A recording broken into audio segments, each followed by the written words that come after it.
like easy. That's not even a question. The reason why this is even a question is because of the power that a gorilla has. Like the defenses that a gorilla has. You can't like overwhelm the gorilla 100 at a time, like and basically cause it in a stampede to suffocate.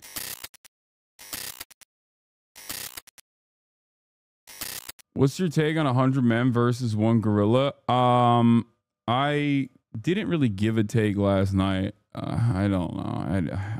I want to have fun with that, but I haven't really been able to think about it thoroughly to give you a fun, entertaining, or intelligent, or coherent point. I feel like the gorilla would win, but I've heard some convincing arguments that 100 men is so many people. Like the number is so large that 100 people could break the gorilla down. But in any case, I do feel like the gorilla is so strong, bro. Like it's just not a thing. It's like 100 kids, okay? Can I beat the shit out of 100, I don't know, 5-year-olds? Because I feel like the difference between, first of all, the difference between 100 men or one singular man and a gorilla is the difference between like me, an adult, 6'4", 230 pounds, and a 5-year-old. You know? So yeah, give me 100 kids. I'll beat the shit out of all 100 of them. So it just feels like it unironic. Like I think people are overestimating the power that they have. They're overestimating the power that they have. But then again, here is a professional person. This is perhaps the most well-read individual on this. Okay, Tirzu, unironically, I would say, has a PhD in 100 men versus gorilla. His moment in the spotlight. And if he thinks, do you guys think gorillas are like literally King Kong sized or what? That meaning that he thinks that 100 men could take on a gorilla, then I think maybe 100 men could take on a gorilla. Even if you do win, if you come into contact with his fluids and it gets into your eyes or open wounds, there's a disease where your spine blows up and you die. The only thing that the 100 men have is what men have always had as an advantage. Aside from tool using, it is the capacity to be able to sweat and regulate its temperature and also not be as fatigued as an animal does. That's it. So in a war of attrition, the 100 men would most likely win. Like man is pretty OP for the reasons that I just mentioned. It's not like back in the day when they had like some minor tools to use. They were just like one-tapping animals to kill and eat. No, they were just waiting it out. They would try to injure it from afar, use a sneak attack, and then basically run after it for approximately a week until the animal died. Like that's how people would hunt animals back in the day. Animals that are too difficult to kill instantly. That's exactly what happens when 100 bees takes on a hornet, but they win in the end. Yeah, so he thinks that the 100 men would win. A hornet is just a bigger bee. A gorilla is not just a bigger human.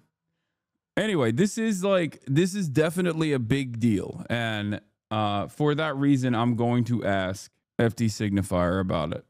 And we'll have this conversation with him. Because that's what's the most pressing matter right now.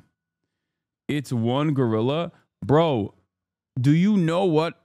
First of all, let me tell you something, okay? I'm not the first one in the line. I am not waiting. I am not going to be first in line. Because the first person that tries to fight the gorilla is going to get used like a okay? The gorilla is going to put his fucking arm through the first person's asshole and basically use it like a sock puppet, okay? It's going to make the first person talk to the rest of the fucking humans. I'm not there. Maybe I'll be the 99th person, okay? Guy 47, after seeing the 46 get bodied, will run away. Yeah. There's a lot of things that would change the dynamic of 100 people versus a gorilla. Like, what kind of tools can they use? Is it just hand-to-hand combat?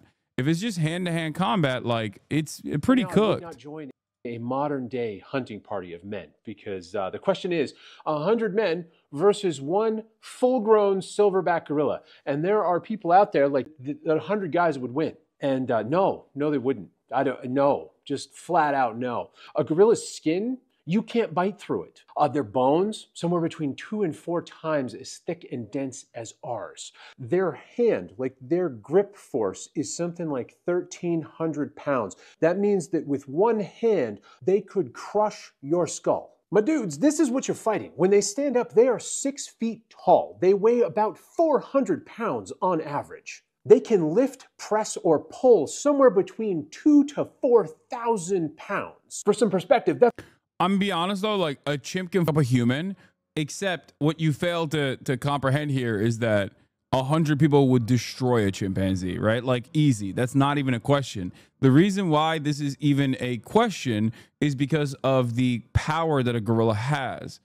Like the defenses that a gorilla has. You can't like overwhelm the gorilla 100 at a time, like and basically cause it in a stampede to suffocate. But the exhaustion, I think, would be the exhaustion at the end of it would be what kills him. He would not be able to kill 100 humans that easily, especially if people are attacking in swarms, you know? That's enough to tear your arm or your leg off. There's guys out here trying to rationalize this, being like, well, we're endurance animals and all that stuff. This thing could operate at 1/4 of its strength and still body bag you. And we haven't even addressed the fact that even if you get close enough, you can't damage it. Thick skin, super dense bones, wrapped in an insane amount of muscle. You couldn't hit this hard enough to break anything. Like its femur is twice the size of yours. I want you to look at that skull. That skull could headbutt you and cave your face in, to say nothing of... You can crush its throat. Gorillas barely win versus 27 chimpanzees. 100 men easily wins. Wait, what? Did you just... You think 100 men have the capabilities of 27 chimpanzees? No, this argument doesn't favor your point, I think. No, I don't think 100 men total could deliver the damage that 27 chimps could do. I think 27 chimpanzees would beat the out of 100 men too. That's another thing I was going to say. A chimp can rip your face off. Yeah, a chimpanzee is so fast and so violent. Like it's 100 random selected men, not the largest Scandinavians versus gorilla. It's got to be at least 10 men per chimp. Yeah, I think especially because a chimpanzee is super... Like a chimpanzee is like agile. This is the most dude debate ever. A chimp is agile, fast, like it can move fast and do a lot of damage and move from person to person with ease. So I do think that you probably need at least like 10 dudes, maybe more, to be able to take down one chimp. Unless you get lucky, in which case you can even do it with one person. But I'm saying like it's a matter of luck. There's got to be like an average number that you arrive at. And I would say that like it's an 8 to 10 situation per chimp. The pressure from their jaw is stronger per square inch as well. That's what, yeah. Their grip strength is incredibly strong in comparison to the human being. Their jaw, their bite strength is incredibly strong in comparison. They don't have the same like setbacks that a human being has in terms of using full power. That's the other side of this that I think gets lost in the conversation. Like an animal, especially a chimp, is not holding back. You know how like you have the capacity to bite your own tongue, but you normally don't, right? Because like there's a thing inside of your brain that stops you from going full force and unlocking your full potential, especially unless you're like a sociopath. You're not going to be able to go quote unquote all out against a chimp in the way that a chimp will definitely go all out against you. Like you would have to be able to go, ironically, ape mode. When you think about it, there's a reason for why that term exists. You have to chimp out and go ape mode against the chimp or ape.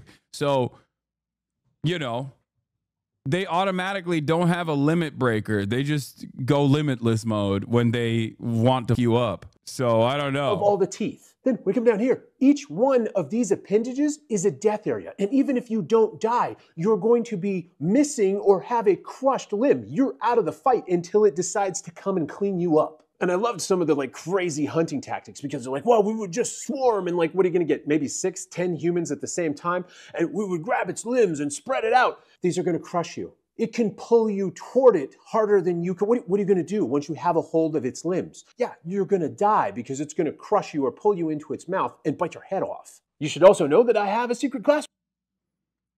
Yeah.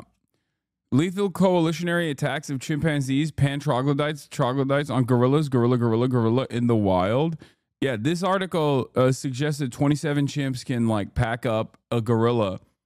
And what I find really interesting about that argument is that 27 chimps could pack up 100 men as well. So 20 of this guy would win. Landed the push Terminator. Okay, if it was 100 of this dude, maybe, because size-wise, he's like matching up. He's taller, but even then, I don't know. Bro's still going. He hit 30 on 2 plays. That's so nasty. That's so crazy, dude. That is disgusting. This dude weighs 460 pounds. Dude, I love that. I love that so much because it's like, bro, we have pushed so far. Like this person is incomprehensible in the mind of a medieval peasant. Okay. You got the average medieval peasant is like 5'4". Okay. Can you imagine the average medieval peasant looking at a human being and being like, this is the same species as me? This would be like, they would write in history books about giants. I think like that's what this is. Like medicine and technology has improved so much. Food, vaccines, all of this. He did 36. I did 9 today. And on the 10th one, I failed. And this dude is out here doing 36. They look young, so not even factoring muscle maturity and training lifetime yet. Yeah. Did you see the Settlers documentary? Yeah, we watched it instantly as soon as it came out yesterday, as a matter of fact. And it was amazing. There's also the male body discourse as well, which is another classic HasanAbi discourse that I've partook in. The 100 men versus 1 gorilla argument is so funny because like I've had that conversation a lot. And this like women prefer the guy on the left to the guy on the right discourse is also really funny because I've talked about that quite a bit as well. A lot of people don't understand that most dudes that go to the gym are going to the gym to work out and look a certain way, not to impress women, but to impress other men. They don't understand it. Like they think a lot of guys are, I think, oblivious. A lot of guys are oblivious to what